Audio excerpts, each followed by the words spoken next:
하고 높은 보좌와. 찬송가 27장.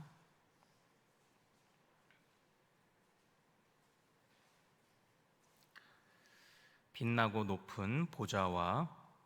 우리 같이 찬양하겠습니다. 빛나고 높은 보좌와 그 위에 앉으신 주 예수 얼굴 영광이 해같이 빛나네. 해같이 빛나네. 지극히 높은 위엄과 한없는 자비를 무천사 소리 합하여 늘 찬송드리네. 늘 찬송드리네.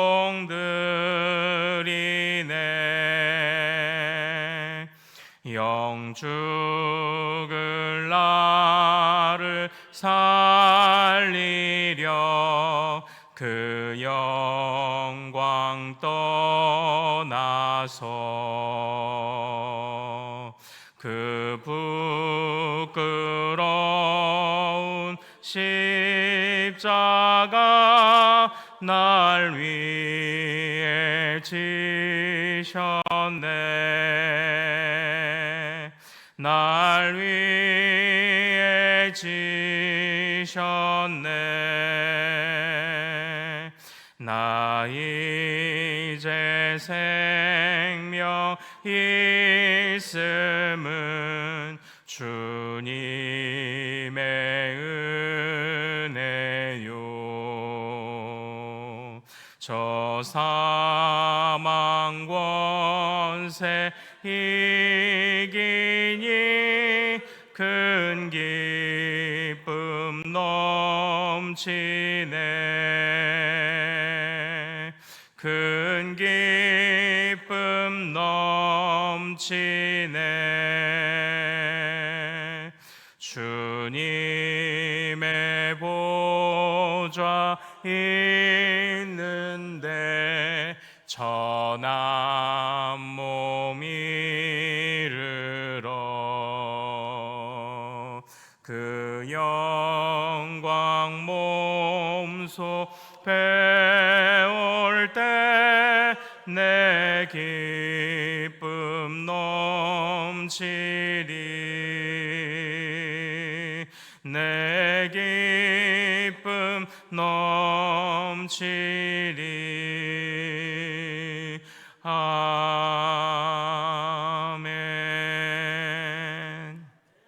아멘. 오늘 주신 하나님의 말씀 사무엘하 18장 1절에서 8절입니다. 사무엘하 18장 1절에서 8절입니다.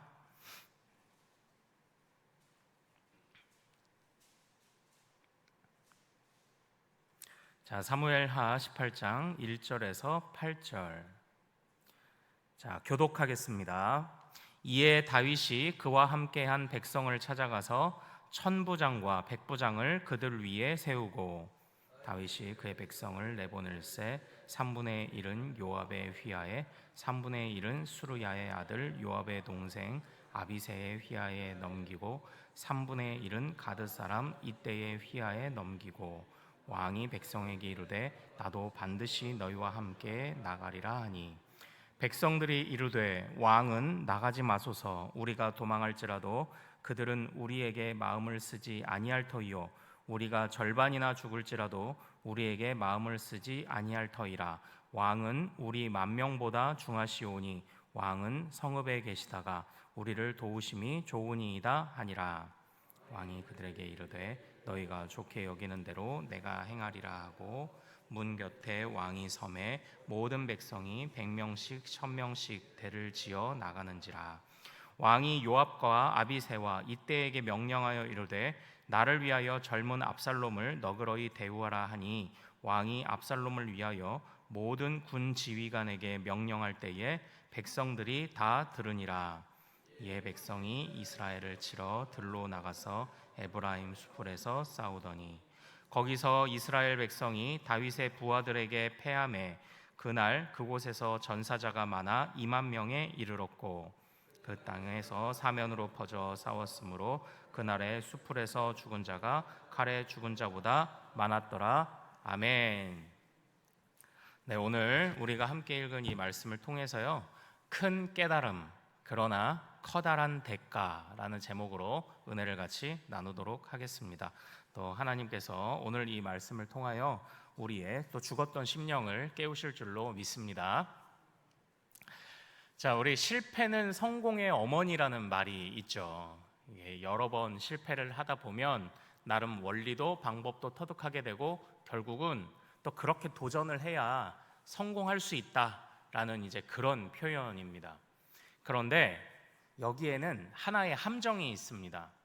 바로 최선을 다하다가 했던 실패여야 그 성공으로 이끌어져 간다라는 것입니다. 이것을 모르고 그저 아무런 준비 없이 뭐 실패해도 뭐 배우는 게 있겠지. 네, 물론 배우는 게 있을 것입니다. 그러나 아무런 대책 없이 그냥 무턱대고 나아가다가 겪는 실패는 배우는 게 있을지는 몰라도 그래도 커다란 대가를 치르게 된다는 사실을 우리가 좀 기억할 필요가 있는 것 같아요. 실패도 최선을 다하면서 그 사이에 느꼈던 실패만이 비록 다시 복귀도 하게 되고 그 안에서 또 교훈도 얻을 수 있지 않나 그런 생각을 합니다. 오늘 다윗은 나름대로 큰 깨달음을 얻는 그런 장면을 볼 수가 있습니다. 그러나 그가 여태까지 수년간 대책 없이 침묵해왔던 것에 관한 큰 대가를 치르게 됩니다.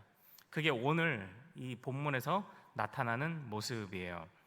먼저 다윗에게 있었던 깨달음 첫 번째, 그것은 뭐냐면 바로 이겁니다. 우리 1절 말씀 한번 같이 읽어보겠습니다. 시작.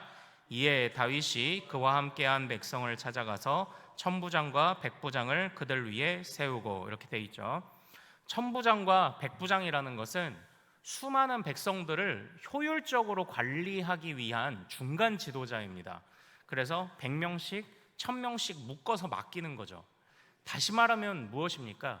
이렇게 중간 관리자를 세워서 묶어서 맡겨야 할 만큼 지금 도망 중인 다윗에게도 아주 많은 사람들이 이 다윗을 따르고 있다는 것입니다. 그러니까 다윗의 깨달음 첫 번째는 무엇이냐면요, 여전히 그래도 내 곁에 좋은 사람들이 있구나예요.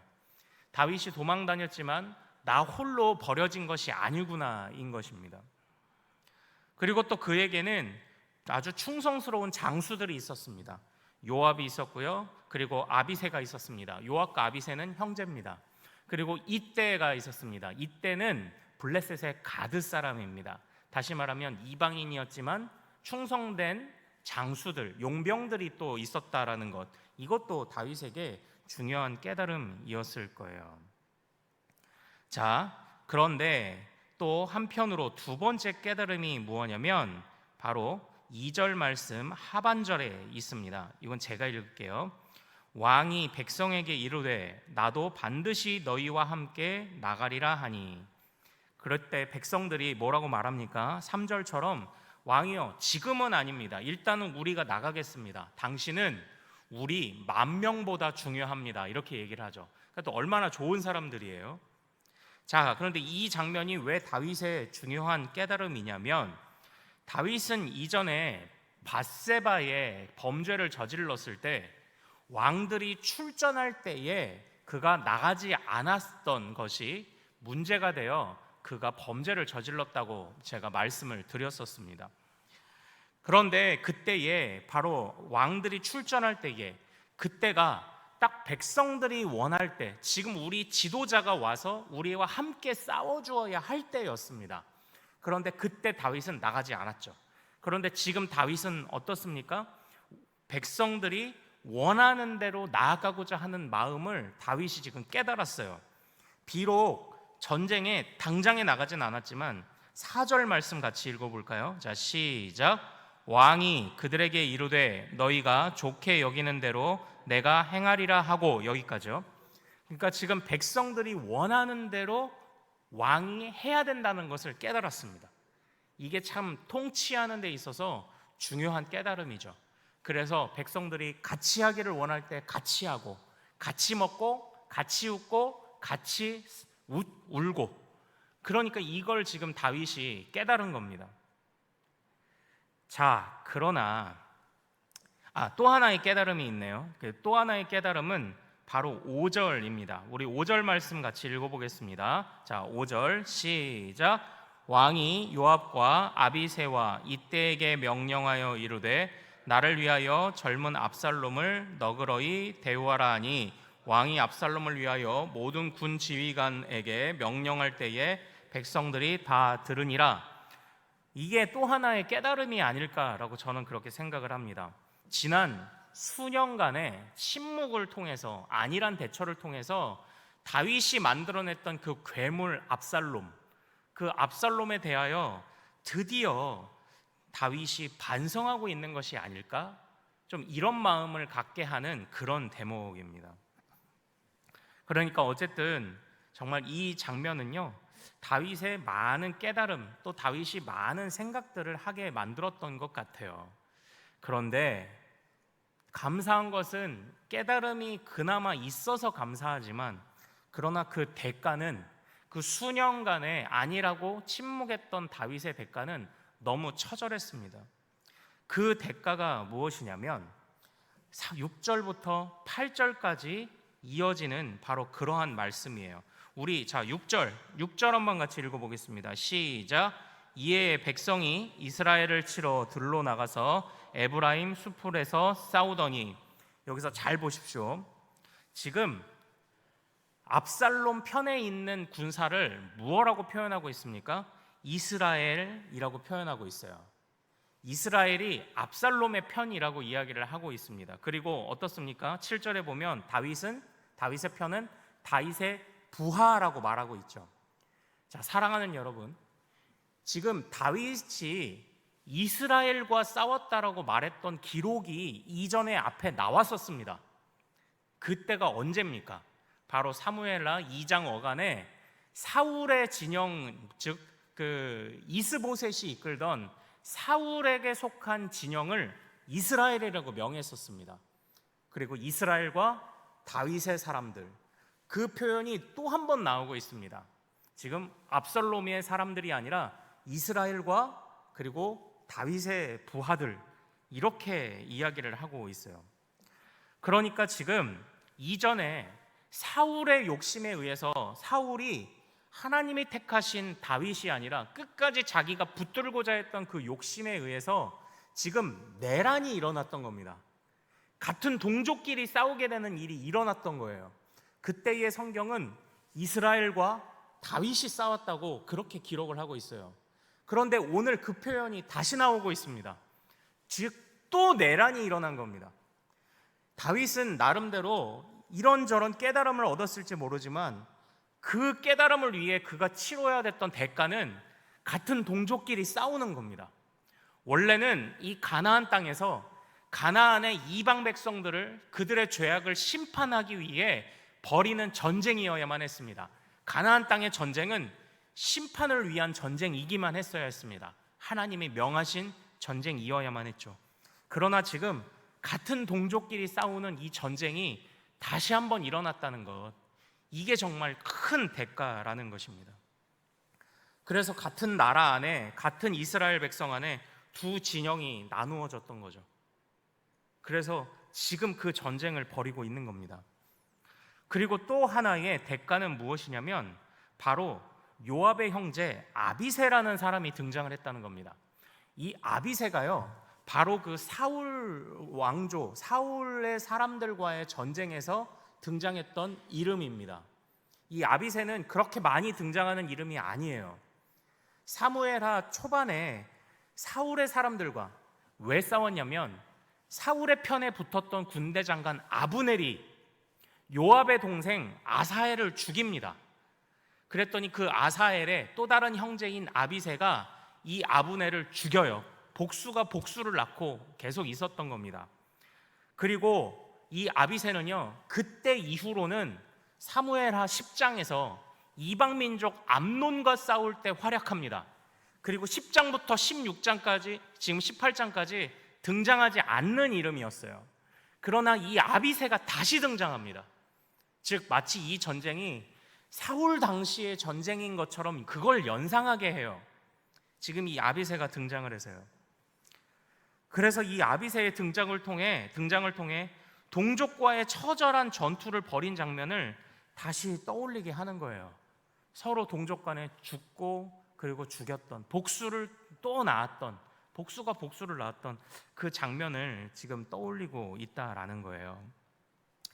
오늘 본문에서 정말 다윗이 깨달음을 얻어서 정말 다행이죠. 우리가 계속 이야기했던 것처럼 정말 다윗이 그 곁에 그래도 고난 중에도 사람들이 있구나, 나를 돕는 사람이 있구나, 귀한 깨달음이죠. 그리고 그래, 이제는 내가 어느 위치에서 어떤 자리에서 내가 어떤 일을 감당하며 살아야겠구나, 그것도 깨달았겠죠. 그리고 또한 정말 내가 이제는 안일하게 대처해서는 안 되는구나, 그래서 내가 정말 괴물 압살롬을 만들었구나, 이걸 또 반성하는 깨달음이 있어서 좋았죠. 그런데 그 대가가 그 민족과 민족이 서로 칼을 겨누는 바로 이러한 지경까지 나아가는 바로 그러한 대가를 치렀다라는 거예요. 사랑하는 여러분, 우리는 사실 어제 그 아히도벨, 그 압살롬 편에 서서 다윗을 배반했던 아히도벨의 어이없는 자살을 봤습니다. 다윗이 보낸 그 정탐꾼 후세의 계략이 채택되자 내 계략이 채택되지 않았어? 그러면서 갑자기 자살해버렸던 아히도벨의 이야기를 우리가 어제 배웠습니다. 근데 아무리 생각해도 이 아히도벨이 왜 자살했을까? 자존심이 무너져서인가? 근데 아무리 생각해도 이 어이없는 아히도벨의 자살의 이유가 잘 모르겠어요. 근데 다시 앞으로 가서 그 아히도벨의 자살의 이유를 발견할 수 있었던 것이 뭐냐면 17장 14절에 여호와께서 압살롬에게 화를 내리려 하사 아히도벨의 좋은 계략을 물리치라고 명령하셨음이더라. 그래서 압살롬이 후세의 계략을 채택한 그런 그 기록이 등장을 합니다. 그러니까 결국 이 모든 일을 사실 하나님이 이끌어가고 계시다는 겁니다. 하나님이 이끌어가고 계시기 때문에 그 아히도벨의 그 어이없는 자살이 그렇게 설명이 되겠더라고요. 그러니까 지금 이 다윗은요, 나름 깨달음도 얻었고 하지만 너무 큰 대가를 치르고 있어요. 하지만 사울과의 전쟁, 사울과의 내란에서는 다윗을 왕으로 세우겠다는 약속을 신실하게 이루시는 하나님이 그를 붙잡았고, 지금 이 압살롬과의 전투는 다윗 왕조를 지켜주시겠다는 약속을 신실하게 이루시는 하나님이 붙들고 계신 거예요. 지금 그걸 알아야 돼요.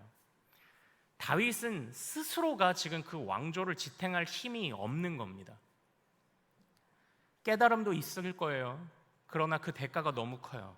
그 깨달음을 바탕으로 앞으로 통치를 잘 할 수도 있습니다. 그러나 그의 힘만으로는 안 돼요. 주님이 붙잡아 주시지 않으시면 안 됩니다. 이것이 다윗이 배워야 할 정말 궁극적인 깨달음이었다라는 거죠. 사랑하는 여러분, 우리도 무언가 하나님 앞에서 정말 우리가 깨달음을 얻고 할 때에 정말 그 깨달음이 너무나도 귀한 것이지만 그러나 좀 큰 대가를 치를 때가 왜 없겠습니까? 깨달음도 좋지만 모든 것을 일일이 다 경험을 통해서 깨달음을 얻는다는 건 생각보다 쉬운 일이 아닙니다. 그러므로 성경이 미리 경고하고 미리 말씀하는 것을 우리가 잘 따라야 될 필요가 있어요. 어쨌거나 우리가 돌아가는 인생과 이 세상의 법칙은 주님이 주관하시게 되어 있어요. 주님이 지켜주시지 않으시면 우리는 이 세상에서 지탱하며 살 힘이 없어요. 깨달음이 있을지라도. 그러므로 주님이 우리에게 미리미리 경고하시는 것들을 우리가 잘 기억할 필요가 있습니다. 일일이 하나하나 실패하면서 배우기에는 너무 아파요. 그 공동체가 겪는 아픔이 너무 커요.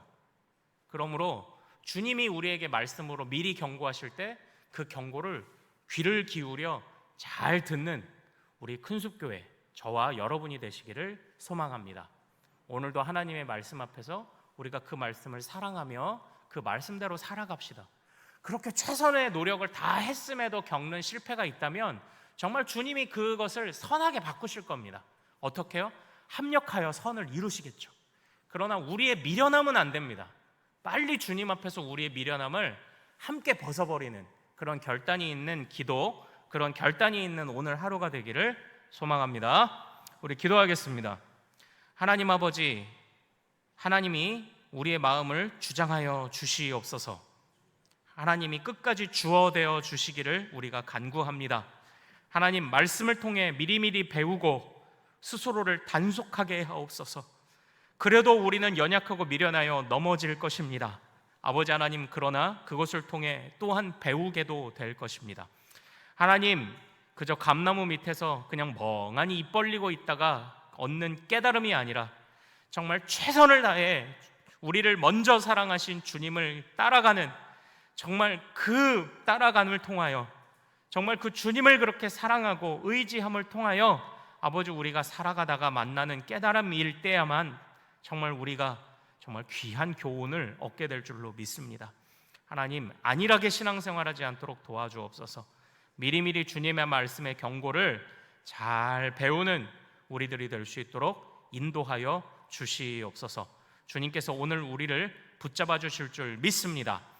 정말 사울의 공격 속에서도 정말 왕으로 세우신 그 약속을 지키시기 위해 함께 싸워주신 주님, 압살롬의 공격에서도 다윗 왕가를 지켜주시겠다는 그 약속을 지켜주신 주님, 오늘도 우리가 그 약속을 신실하게 이루실 주님을 의지하며 아버지 나아갈 때에 하나님, 우리가 새 힘이 솟고 또한 우리가 지혜를 얻을 줄로 믿사옵나니 우리 기도대로, 우리 간구대로 응답하여 주시옵소서. 감사하오며 우리 주 예수 그리스도 이름으로 기도하옵나이다. 아멘.